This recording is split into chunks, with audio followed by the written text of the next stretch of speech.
Hello and welcome. This is Kristen from the Online Selling Show. I was getting out of the shower today and I saw my Cherry League pins. And I remembered when I did my video this week from the estate sale buying, I mentioned that I would do a special episode on what they are, what they look like, the desirability, and how I was going to sell them. So if you haven't been to my channel before, welcome. I do a lot of eBay selling. I have been doing it for 22 years. Currently, my husband and I do it in a wholesale business model, and it's been our family's income since 2017. But I'm transitioning into having just an eBay store again, because in 2 to 3 years, we're looking to retire, and I want to make that part of my income funds at the time.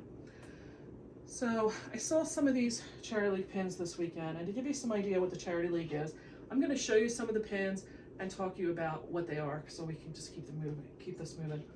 They make pins like this. This is one that was probably released around the 2010 era, maybe a little bit earlier. And this adorable elf, I love how they did this Swarovski crystal. What it is it's an Atlantic County, New Jersey Charity League is what the name is. And they are a group of usually women that are civic minded. It's like doctors' wives, just people from the local politics or whomever. I understand there's kind of a process you have to go through to get to be part of the organization, but they do a lot of charitable organization in the county through fundraising. This was a snowflake that was probably maybe about 2005. You can see like my fibers are still on it from the clothes. This is a great one for the color because it will contrast with a lot of things. But they, as an organization, donate to things like the local food bank, battered women's shelter, homeless, all different charities they will raise funds for. This is one that was probably from like in the 80s era, this Christmas ball with the gold and the ivory, which I thought was very pretty. And one of the things they do every year in their fundraising is they hold this event that is it's like a big Christmas bazaar, and it is the weekend before Thanksgiving. And what they do during the year is they, as a group, will have different designers that will release or submit, my understanding is, a design that they will vote on for what's going to be that year's design. I'm in no way affiliated with them, and this is just what's been conveyed to me. I've been collecting these for 35 years. This is probably around a Y2K era, love the little bell. And what they do after they vote on it is the members, my understanding is, are committed to have to make so many of these in a year. And the only way you're guaranteed to get one is when you go to this year's bazaar, you sign up to get one for the following year. Then you will pay for it in August or September before you pick it up. I'm going to tell you, in the 35 years I've been collecting these, or more, give or take, I've never seen them sell out. There's always been extra, and you can buy them. This was a more recent one. I wasn't really that happy. I was kind of like, oof. This is supposed to be Santa's boot. You can start taking notice of the error based on like some of these holly leaves. This is more of a rhinestone, where the other ones are sequins. This was one of, this isn't one of my favorites. So what they do is they will sell these for $25 at a booth that's there. This is one of the more recent ones. They're using like these charms on here. This is a little more of like a charm as well. So when you get to the bazaar, there is tons of vendors around, whether they're a local business or they're doing crafts. I understand that people who are selling their crafts there, it's more of a juried is the type for that, meaning that they have to present their goods. It has to be a certain prestige, or it has to have a certain look that they're looking for. I don't know what the look is, but it's quality, what you're getting when you go there. And my understanding is they raise money for the booth, but they will also donate part of the sales that they make at the event. Here's one of the older ones. You can tell with the sequin now of the holly leaves. Love what they did here. This one I just acquired in this past year. I was kind of happy to get this. This is probably like maybe a mid-90s kind of era one. So the day of the event, when you go, if you've prepaid, you go to one booth. If you're buying them for the first time, there's another section, and that's where I would always go. And there they will have, like I said, baskets and baskets of the current ones that you can buy. But they'll have a display of any ones that were from prior years. Usually the more current ones that were from the past 2-3 years, or you can expect they're going to be available. But prior years to those, they've been doing this since the 40s. If any of the members have passed away or somebody else, they can donate their pins back to the organization, or you can sell your pins back and they'll pay $10 for them. So you can possibly get some of the older ones. This is one that's one of, like, the 80s and 90s era is like the most iconic, hardest to get pieces. This is from that era. This is probably maybe late 80s, early 90s. This era, whoever they had designing them was phenomenal. But this is one you may be able to get. Like I said, when you get there, it's a big long table. They have the section for prepaid. They have the section that you have not prepaid. And there's just a big display, and you kind of shop from the display. And once the stuff's gone, it's gone. So I do, you know me from following me for doing estate sales, I try to get there early because you don't know what they're going to have. And once it's gone, it's gone. This was like in the past couple of years. So that is one aspect of their, again, they did like a Swarovski crystal in there. This is one aspect of what they do with the fundraisers. Another aspect is the vendors that they do. They will, as I'm holding this, makes me think, they will do some other side stuff like this that are ornaments that they come up with that kind of coordinate with the pin of the year, but they will have a whole table of different ornaments, not necessarily anything to do with the pin. They will do some table runners, some stockings. They'll be auctioning off a tree skirt, and they may have a few tree skirts available too. I'm going to tell you, they're not cheap. And I did pick up a table runner at one of my estate sales this weekend that I suspect was part of this charity league organization. So I'm going to have to do a little research on that. But that's part of what they're doing. The other thing is it's a huge 2-day event for them. Love it where they use this as a toothpick in here as the way they got that design together. This is again another 80s to 90s era. This is a more recent one I wasn't really ecstatic about because I just don't like the way these lay. They've come off a couple times now. So they will do the big unveiling that weekend. It's, you know, a shopping extravaganza, although personally I just haven't needed anything that was there. They'll have bar and dinner, and they have food available. This one, I just usually have to you know, every time I wear this, I have to like redo the bow. This was probably around a 2010 era too. And it's a big social event type of thing. And that's, like I said, one of them.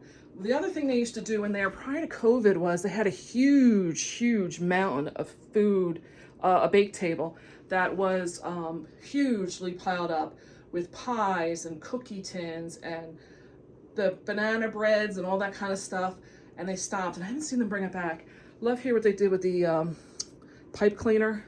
This was probably around a 2010 era too. So you can see the evolution. I'm going to bring this in because this was one I got.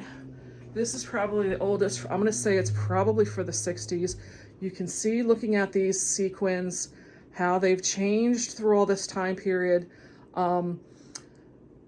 I was able to find on Facebook Marketplace, there was a gentleman selling his wife's, her collection. She had passed away, and he was doing it to raise funds for his city's historical society that he was a founder of. So I got this pin from him. Like I said, I just bought that this year, and then he had some of the most iconic pieces that I've wanted that like never show up at that table for reselling. So here is probably one of the most iconic, is the ice skates. This was released probably in the late 70s, early 80s. I would say more than the mid 80s. I love what they did with the paper clips down here. You can see that these look a little bit different to me, these leaves. This thread is not really kind of that great. They have a section there where they will fix their pins, whatever year's pin, and they don't charge. They just ask for you to pay the postage to return back to you if they can't fix it on site. They've been phenomenal with that. I've only taken advantage of it twice, and both times, like I said, it came back looking better than I ever expected. This, like I said, is one that like almost never shows up on the resale table. So this is an iconic piece. One of the other things I got from his wife's was this one here. That is another one with the cardinal, like I don't know that it has ever shown up. Love that one. Another one I got from him was the Canadian Goose. And again, you can see from the sequins in there. And I love like this one because I try to mix my stuff up through the season, but I have so many that I can't wear them all the time necessarily in that Thanksgiving to Christmas era. So this is a good piece. I can start wearing this in November. And another one I got from her was this one. This one has shown up once in a blue moon, but not the most regularly to anything else. This was one that they did a repair for me because unbeknownst to me when I bought it, didn't have the drumstick. And when she got it, she was like, oh, that's not, and she didn't have the drumstick there. And so she said, if you don't mind, and that's where she said, you know, if you pay the return postage, I'll get one for you. And I said, oh, I have no problems doing that. And I was just so happy. That was when I learned about the policy. One of the other things that, like I said, because I learned about it was, I had gotten one of these years ago, and I'm gonna tell you, it really had to grow on me. And I washed it, and as you can see, the backs, they even finished the backs off so you don't see all the knots and stuff. And I had one of these previous, and I washed it, and I couldn't find the back. And I wound up just giving it to somebody because I said, if you can get it repaired, whatever you want to do, here you go. And then years later, I was like, oh, you know, I regretted that. So I did buy another one. And like I said, at the time, I didn't know that they could do that. And so hopefully the person that I gave it to was able to figure out how to get it worn. Here's one of the more recent ones. I wasn't really crazy about this one, but I thought it would be nice if you're wearing like an old red shirt or something and it would contrast. They do, as you can see, the designs change a lot. They've evolved a lot. They try to mix up some of the colors and what they choose for this. And like I said, this event is a huge event that is going on for their organization. And you will see these pins through the whole season. Here's one of my favorites. I love what they did with this wire that they curled up on there. So, you know, you'll see every kind of error coming through. This is probably another one from the 80s to 90s. They did another kind of similar one, but it was smaller, and I didn't like the way they did the berries on the more recent one. This one, I think maybe like a late 70s to early 80s.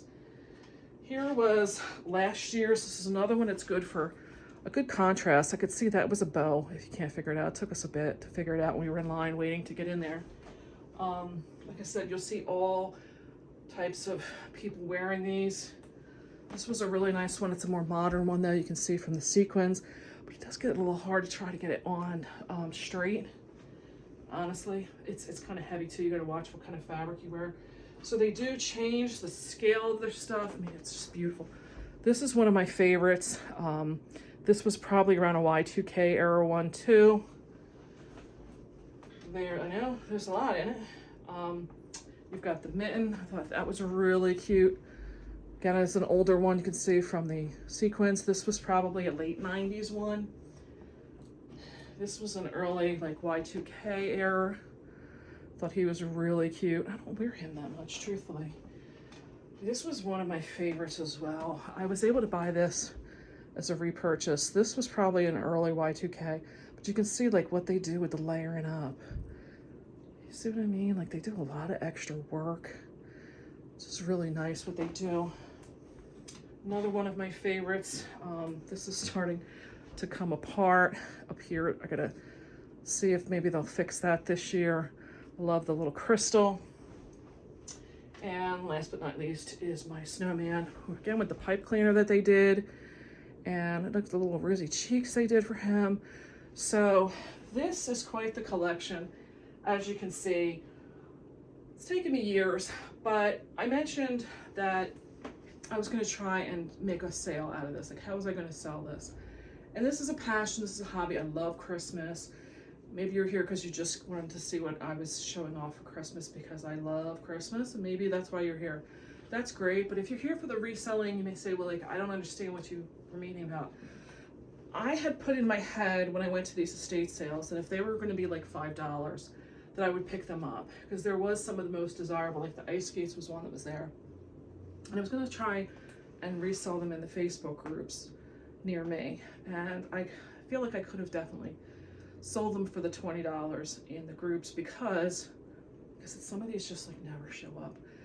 But when I got there, they were selling $18 at one sale and $20 at another. So I wasn't going to make any money off that. I didn't go back. And I thought, well, whatever didn't sell, I could sell back to the charity league for the $10. And when I found out the pricing there, I was like, that's not going to work. But there were two different estate sale companies that were those. There's a third estate sale company that's having a sale this coming week. That was one that I had to sign up to get an appointment with, because apparently the house is on a very busy road and there's only parking for 2 cars that they can allow at any given time. So I'm in the second wave. The first wave is the 2 cars, and I don't know how many people will be in each car, but I'm hoping, because this current one has a nutcracker that I forgot about, and yeah, you know, I forget one. So I want to get that, and then I will be willing to pay up for, because it's going to be for me personally. And I'll see what her pricing is going to be. I did some shopping with her this weekend, so we'll see how that goes. But if you like any of these, there is an Atlantic County Charity League website. I'm not attesting that it's of any, as far as I saw, it still was a very outdated website, but maybe there would be information on there for you there. That was going to, from what I can remember, they had like the list of what all the different ones were. They didn't really have as many pictures, but I have quite a few here, as you can tell, that I'll give you that reference. But if there's anything, I'd love to hear some comments if you've been collecting these yourselves or any history behind that. Just a brief story that I'll end with was, when I went this year, the angel was on the board that I could purchase, and somebody like rudely cut in front of me trying to ask all these questions, and I was like trying to be patient, but it's like I said, it's like you gotta hurry up and grab, because it's this long table with about 8 or 10 different people helping people, and it's just this board back there, and like I said, when the stuff's gone, it's gone. And I wanted this angel, and this person rudely like didn't even like wait their turn, comes in with all these questions and everything. And like I said, we were all in like a turnstile, and it was like you had to wait to, you know, it's like anything, you gotta wait your turn to get up and be helped. I was like, don't you know, just before the woman turned to me to say, can I help you, this came off the board. And I was like, but I'm a firm believer in what's meant for you is meant for you. So I have a 5th grade school teacher who was probably like the teacher of the district. We all loved her. And she's still, every birthday, she still has your class picture that she'll say happy birthday to one of my favorite 5th graders, and she's great. And one of her co-workers that was also a 5th grade teacher with all of us is the wife who passed away that I mentioned. The husband was selling all of the estate, the pins of, for his historical society. And I didn't know until I go to pick them up and I'm making my selection and we get chit-chatting that it was his wife, where these had come from, and who she was. And so now it means so much more to me, because now I did buy this from him. I know whose it is, and I have several others, and that's a better memory to me than just her grabbing it off the board, if that makes any sense. So I'm a firm believer in what's meant for you is meant for you, and this one was meant for me, because I'm going to remember who this angel represents, and that's going to be Mrs. Clark. So I tell you that just to leave you in on that. So having said all that, I'm hoping that you got some inspiration from this. If anything, maybe there is a way that you can take something that's a small hobby of yours and find just some small ways to make some extra money from it. It's not something I'm going to make a lot of riches at or anything, but if I'm there, why not add it into the pot? Every small little trickle of income is going to make a huge difference. And this I enjoy. I enjoy picking these up. They're lightweight. To ship would be no big deal. Again, it keeps evolving somebody's handiwork too. It keeps it rotating around for other people to enjoy. And if there's something here and you have an interest, I can, be more than happy to try and locate one for you if you want to contact me. Can't guarantee anything, but by all means, reach out to me. I'd be more than happy. Like I said, they've been turning up, and we can see if we can work something out. But anyway, I appreciate your time. Hope you enjoyed the little show, and I will catch you next time. Please subscribe down below. It would help me grow the channel, but it also help put my future episodes in your feed, and I would definitely appreciate some comments. So I appreciate your time. Goodbye for now.